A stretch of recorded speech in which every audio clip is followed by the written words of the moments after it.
Ma notation des joueurs de l'AS Monaco après cette victoire 2-1 au Groupama Stadium, en commençant par monsieur Le Texier. Bah oui, vu que les Lyonnais me disent qu'on a gagné le match grâce à lui, il faut que je le note du coup, non? Non, non, on n'a pas gagné le match grâce à Le Texier, hein. Clairement, je vais vous rejoindre sur un point, et je pense que tous les Monégasques sont d'accord là-dessus. Monsieur Le Texier fait un match de merde, que ce soit de notre côté ou de l'autre côté, c'est un match de merde. Nous, on va râler clairement parce que Tagliafico ne doit pas finir ce match. Même s'il prend un carton rouge à la 89e, il doit sortir bien avant, ne serait-ce que pour le coup de boule qu'il peut mettre avec Clouche, que ce soit pour la semelle qu'il pose encore en début de deuxième mi-temps aussi. Que Tolisso puisse se permettre de mettre des coups de coude dans les côtes de Balogun aussi, ça mérite des cartons à un moment donné. Et au final, si vous perdez, ce n'est pas à cause de l'arbitrage, ce n'est pas à cause de cette histoire de tirage de Mario sur Ney, parce que là, il suffit de remonter l'action, hein. Si vous faites une contre-attaque et qu'Hendrix a ce tirage de maillot, c'est parce que vous aussi, vous faites un tirage de maillot sur Balogun qui lui empêche de jouer et vous récupérez le ballon là-dessus. Le tirage de maillot est dans la surface. Donc ok, il n'y a pas pénalty sur Clouche. Si vous voulez, on remonte l'action, le pénalty il est sur Balogun, ça revient au même. Et même, de toute façon, vous ne perdez pas à cause de ce pénalty-là. Si on n'avait pas mis ce but-là, vous étiez physiquement cramé à ce moment-là du match, qui se comprend avec tout ce que vous avez à l'heure actuelle. Mais si on ne met pas le but à ce moment-là, on continue à appuyer. Parce que du moment qu'on a mis le but, on a rejoué plus défensif, on vous a laissé la balle et on a opéré en contre-attaque. Mais si on a mis ce deuxième but, on continue à appuyer et à un moment donné, ça allait passer. On a bien vu sur la fin de match, on a quand même beaucoup d'occasions. Ce serait largement passé parce que physiquement, vous n'auriez pas tenu. Enfin bref, on va revenir quand même à une vraie notation. Je vais noter les joueurs de l'AS Monaco, en commençant par Radetzky, à qui je vais mettre un 6. Pas grand chose à lui dire sur le but. De toute façon, voilà, la frappe de Souk est magnifique, elle est rapide, elle est en pleine lucarne, il ne peut pas faire grand chose. Sur le reste des matchs, il fait les arrêts qu'il faut. Je vais surtout le reprocher, parce que je l'ai reproché aussi à Cône, donc je vais pas me cacher non plus pour le reprocher à Radetzky, c'est ses relances, par contre, c'est pas possible.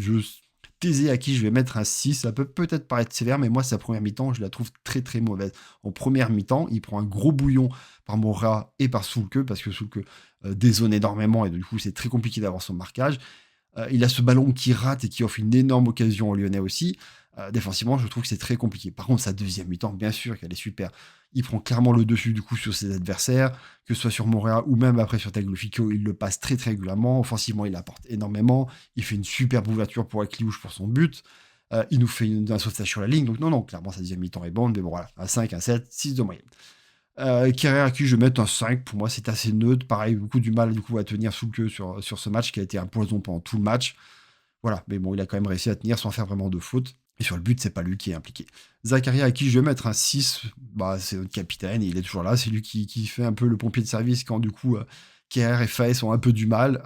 Il a un peu bouché les trous sur la droite, à gauche, sur les différentes actions. Offensivement, il a apporté aussi en faisant des belles remontées de balles qu'on en avait besoin. C'est un joueur, voilà, quand il a le ballon, tu sais qu'il ne va pas le perdre. Il est vraiment capable de bien le contrôler, de bien le garder, de pouvoir faire des remontées propres, des belles ouvertures. Voilà, c'est vraiment plaisant de le voir à ce poste-ci, ce qui nous fait vraiment du bien en défense. À ses côtés, Faes, à qui je vais mettre un 5 aussi, pour les mêmes raisons qu'Air, sauf que lui, bah, c'est plus sur Henry qu'il a eu du mal à tenir. De toute façon, sur le but, il se fait complètement déborder. Après, il n'y a pas de surprise, hein. On le sait, il y a un type de joueur qui lui fera toujours très très mal, c'est les joueurs qui sont très rapides, qui ont des bons coups d'accélération, parce que c'est là-dessus qu'il se fait un peu déposer. D'ailleurs, c'est compliqué. C'est bien parce qu'il n'a pas fait de faute vraiment, en tout cas sifflé sur Hendrix qui aurait pu être problématique. Au moins, il a réussi à tenir. C'est un peu dommage sur ce but aussi. Mais bon, après, il n'a pas été aidé par Adingra, à qui je vais mettre un 4. Pour moi, c'est encore un mauvais match de lui.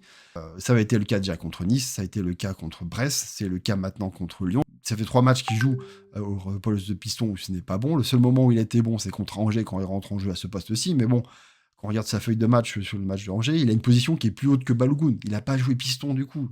Angers jouait bloc bas, a pas du tout attaqué, il n'a pas défendu du match, il a joué très très haut en tant qu'ailier, pas en tant que piston. Donc pour moi, c'est vraiment le défaut que peut avoir cette compo, c'est que Adingra, non, c'est pas ça qu'il faut jouer comme piston. Pour moi, il valait mieux mettre Maouissa qui fait une très belle entrée, on en parlera tout à l'heure. Au milieu de terrain, du coup, Camara, à qui je vais mettre un 6. Bon match de sa part. Sans plus, voilà, j'ai trouvé que face au milieu de Lyonnais, c'était un peu compliqué par moment, du coup, sur les récupérations. Après, sur la construction, sur la projection, ce qu'il peut apporter offensivement.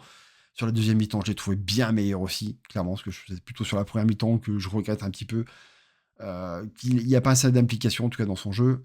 Et au niveau des coups francs, c'est vraiment catastrophique, c'est vraiment dommage, alors que c'était un point fort qu'il avait la saison dernière. Bamba, qui je vais mettre un 5, techniquement, il a apporté énormément, vraiment très très compliqué toujours de lui prendre le ballon. Il a apporté pas mal de solutions pour qu'on ait des occasions sur la première mi-temps. Ce que je vais lui reprocher, par contre, c'est défensivement. Par contre, là, oui, il a fait pas mal d'erreurs, il a fait des pertes de balles, il a du mal à tenir ses vis-à-vis. Et malheureusement, bah, du coup, il y a cette blessure qui intervient juste avant la mi-temps et qui fera que, bon, heureusement, Poconelli le sécurise. Plus de peur que de mal, a priori, il pourra être de retour après la trêve. Akliouche, à qui je vais mettre un 8, pour moi, c'est l'homme du match. Je veux dire, quand il est comme ça, c'est intenable pour les adversaires. C'est vraiment si on aurait aimé qu'il nous fasse toute la saison comme ça, parce qu'il est appliqué bien sûr sur les 2 buts, mais que ce soit offensivement ou défensivement, il a été partout sur ce match aussi. Il fait tout pour vraiment se montrer ces temps-ci. En tout cas, ça fait du bien. Et s'il est en équipe de France, bah là, on comprend pourquoi. Et pour moi, s'il continue à jouer comme ça jusqu'à la fin de la saison et qu'il assure les 2 matchs qu'il va y avoir là avec l'équipe de France, pour le peu de temps de jeu qu'on va lui donner, mais sa place, elle est assurée. Même avec le retour de Barcola, pour moi, il va prendre largement le dessus sur des joueurs comme Colomwani, comme Thuram, comme Etitike, comme Mateta. Je pense qu'il a vraiment un cran au-dessus de ces joueurs-là et que pour moi, s'il continue en tout cas à prouver ce qu'il est en train de faire à l'heure actuelle, qu'il a pu faire contre le PSG sur les 3 matchs ou là contre Lyon, clairement, oui, sa place à la Coupe du Monde, il l'aura. Golovin, à qui je vais mettre un 5, voilà, bon, un match vraiment en dessous par rapport aux prestations qu'il a pu faire sur les derniers matchs. Forcément, il était à chaque fois buteur, passeur. Sur ce match-ci, c'était un peu plus compliqué. Sur la première mi-temps aussi. Pas aidé, à mon avis, par Adingra, offensivement et défensivement, parce que j'ai pas aimé ce qu'il a pu apporter. J'en attendais un peu plus de Golovin sur ce match aussi. Et puis bon, après, on n'a pas forcément vu de différence quand Fati est rentré. Et enfin, Balogun, à qui je vais mettre un 7, même s'il n'est pas buteur au final dans le jeu, il est buteur sur un penalty. C'est le deuxième qui marque cette saison, et je trouve qu'il nous rassure maintenant sur ses penalties. Vraiment un poison tout le long pour la défense lyonnaise. Il doit avoir au moins quelques fautes pour lui, parce que franchement, le nombre de fois qu'il a des tirages de maillot, qu'on le pousse, qu'on le retient pour pas qu'il parte du coup sur les accélérations. Franchement, M. Texier est pas cool du tout là-dessus. Heureusement pour nous, il lui a pas collé un carton jaune amendé pour excès, pour simulation, quand il râle, parce qu'il râle quand même beaucoup. Enfin bon, il n'a pas pris de carton jaune, c'est déjà ça, parce que sinon il a été suspendu contre Marseille, et clairement, on a besoin de lui à l'heure actuelle. Je suis très content que Zakaria ait récupéré le ballon des mains de Fati pour le donner à Balogun pour qu'il tire ce penalty, parce que du coup, ça continue à le mettre en confiance. Il continue une série où il marque des buts à tous les matchs, et ça, c'est très bon pour nous, pour qu'il continue comme ça jusqu'à la fin de la saison. Pour les rentrants, Koulibaly, à qui je vais mettre un 6. Si c'était offensivement, je lui mettrais un 4, je pense, parce que qu'est-ce qu'il a pu nous gâcher comme occasion. C'est pas la première fois que je le dis, pour moi, c'est un peu un poulet sans tête, là, qui ne lève pas la tête, qui ne lit pas le jeu, qui ne regarde pas où sont ses collègues et quelle est la meilleure solution.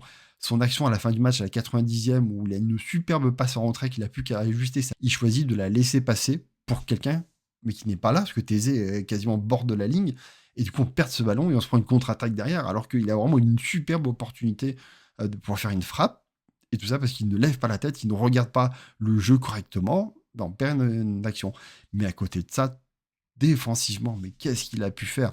On voit clairement la différence avec Bamba qui a eu du mal sur la première mi-temps, deuxième mi-temps, Koulibaly avec l'intensité de jeu qu'il a, il a gratté un nombre de ballons phénoménal. Quand il récupère le ballon, c'est très compliqué de le récupérer aussi, c'est très bien projeté, il a amené du danger aussi.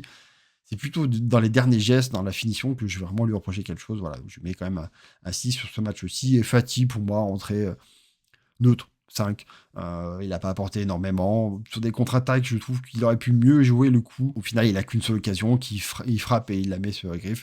Et enfin, fini avec Poconoli, à qui je vais attribuer du coup un 7 sur ce match aussi, parce que voilà, la tactique qui est mise en place de vraiment tenir sur la première mi-temps, c'est vrai, c'est assez dangereux quand même de ne pas faire le pressing, de ne pas se fatiguer vraiment sur cette première mi-temps pour vraiment appuyer où ça fait mal sur les lunaires en deuxième mi-temps, parce que clairement, ils allaient avoir la fatigue.